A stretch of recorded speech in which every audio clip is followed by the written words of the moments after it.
The differences between level 1, level 2, level 3.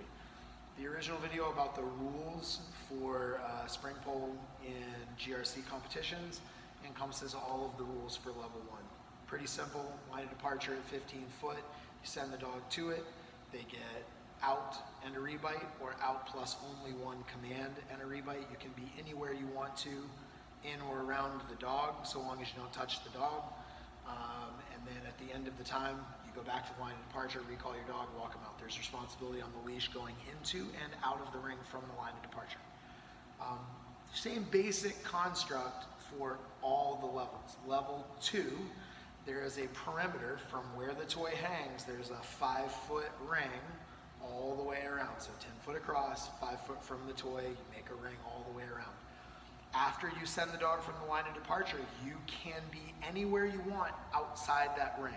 You cannot be inside that ring. You can put your toes on the line, but you can't go inside that ring. Your dog must work from a 5-foot distance from you at all times. Now the truth is, depending on the strength of the dog and the strength of the bungee, they can be pulled down really hard. If your toes are on the line and they've pulled back into that bungee really hard, you might only be 1 or 2 feet away, but you have to stay outside that ring. You can travel around the outside so you can stay as close to your dog as you want, or you can go to the other side of the ring so there's some sort of visual contact. Totally up to you where and how you work your dog, but you have to stay outside that ring. At level 1, all they can do is an out and a rebite, or an out plus 1 obedience command and a rebite. That's it. Level 2, they can ask for a 3 behavior chain. So they could say out, then down, stay in the down as long as they deem. They could call front from that down. They could call middle from that down, then send to a rebite. They may only ask for 1 command. They could ask for 2. They could ask up to 3, but they can't go past 3. What order they do it in, totally up to them. They could say out and call middle. Your dog has to do middle from the 5-foot distance. Then they could say front and then middle again and then send them. Doesn't matter. There's only 3 obedience commands that you're going to be responsible for at level 2. Front, middle, down. That's it. Now, they can call down at the pole. They can call down here. Doesn't matter. So they could say out, front, down, front, and then send back. They could say out, down at the pole, front, and then down again in front of you, and then send them. Doesn't matter. But the only command the dog's going to be responsible for at the toy is down. At your person, they're responsible for front, middle, and down. So make sure you understand, down isn't just at the pole, down could be at you as well. You stay outside that 5-foot perimeter. They can ask for up to a 3 behavior chain. Other than that, all the rules, all the scores, all the same. At level 3, there's going to be a little bit more. At level 3, you must go middle position, not at the line of departure, but at the entrance to the ring. You must tactical heel the dog to the line of departure, and then from there, you send the dog. The exiting strategy is the same. At the end, you recall the dog back to the line of departure. They go middle position. You must tactical heel them out of the ring. Does that make sense? So it's leash you can use level 1, level 2. Man, you take your leash off in middle position at the entrance to the ring and you don't use it again. Does that make sense? Like when you get to the entrance of the ring to leave, you can hook your dog up and leave. But from the entrance to the ring to the line of departure, you tactical heel, period. That's the way it goes.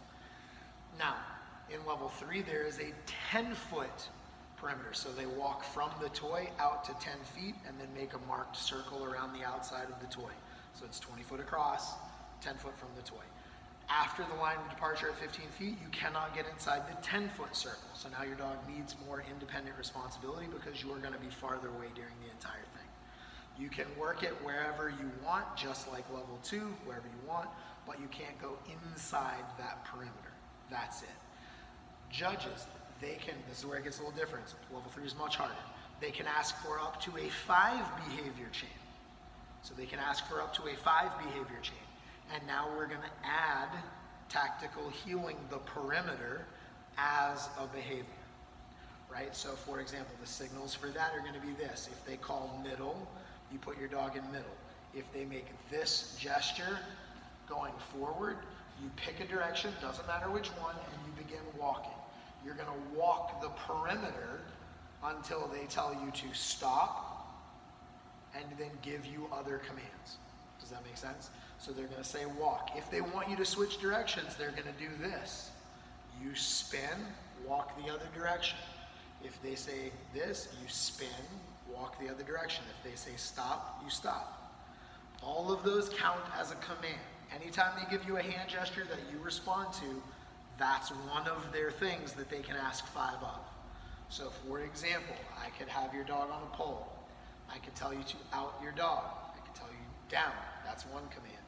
I could tell you front, that's a second command. I could tell you middle, that's a third command. I could say this to have you walk, that's a 4th command. I could tell you to stop, that's the 5th command, and then I can send your dog back to the pole. Make sense? I could say out, the dog outs. I call him middle, he comes running back to middle, that's 1 command. I say walk, that's command number 2. You do an entire circle all the way around the perimeter. It's my prerogative to call it, it's no problem. I tell you to switch, you switch directions, that's the 3rd command. I tell you to switch, you switch directions, that's the 4th command. I tell you to down. If I tell you to stop, you stop moving, down, you down. If you're walking and I say down, that's a down in motion.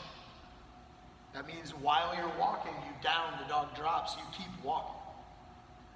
Does that make sense? And then I can say whoop and send your dog.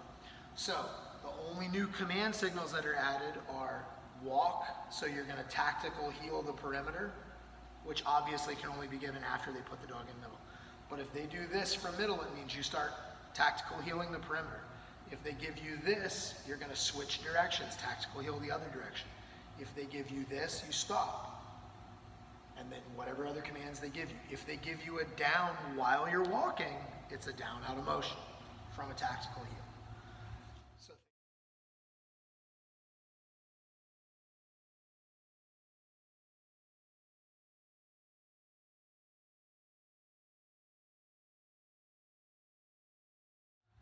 So things just got a little bit more complex at 3. So at 3, there's tactical heeling the perimeter, switching direction, stopping, and a down in motion.